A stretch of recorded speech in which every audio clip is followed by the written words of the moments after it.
Magandang araw sa inyong lahat. Sa video na ito, tatalakayin natin ang isang karaniwang tanong ng maraming lalaki na mga subscribers natin. Sukat ba ni Manoy ang mahalaga o batayan ng kasiyahan o atraksyon ng babae?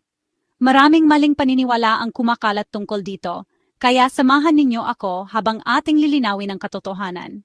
Una sa lahat, mahalagang maintindihan na hindi ang laki ang pinakamahalaga para sa karamihan ng babae. Bagamat may mga kultura at paniniwala na mas malaki, mas maganda, ang research at eksperto sa relasyon ay nagpapakita na mas mahalaga ang kalidad ng relasyon, pakikipag-ugnayan, at emosyonal na koneksyon.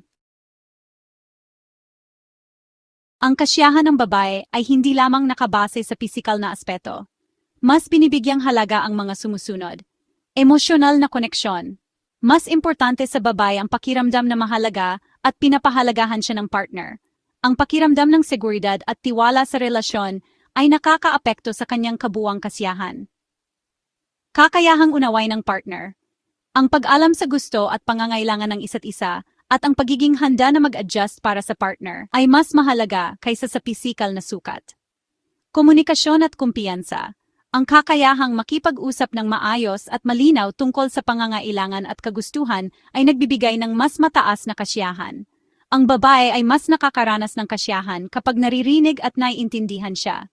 Ngunit mahalaga ring tandaan na hindi man pangunahing basehan ng laki, ang magandang performance sa pakikipag-ugnayan ay mahalaga rin. Kapag maayos at maingat ang pakikitungo ng lalaki sa kanyang partner, mas mataas ang posibilidad na makaranas ng kasiyahan at fulfillment ang babae.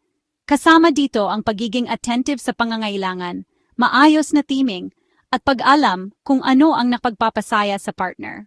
Sa madaling salita, habang hindi kritikal ang laki, ang kalidad ng pakitungo at pag-alaga ay may malaking epekto sa karanasan ng babae. Maraming pag-aaral at survey ang nagpapakita na ang pisikal na sukat ay hindi pangunahing salik sa kasiyahan. Karamihan sa babae ay nagsasabing mas mahalaga ang pakikipag-ugnayan, pagiging maunawain, emosyonal na koneksyon, at performance kaysa sa laki. Bukod dito, may factor din ang compatibility. Iba-iba ang pangangailangan at kagustuhan ng babae. Kahit maliit ang bahagi, kung magkaayos ang dalawa sa kanilang paraan ng pakikipag-ugnayan, mataas pa rin ang posibilidad ng kasiyahan. Sa kabilang banda, kahit malaki, kung hindi nagkakaintindihan o hindi maayos ang performance, hindi rin magiging sapat. Sa kabuuan, ang laki ng bahagi ng lalaki hindi pangunahing batayan para sa karamihan ng babae.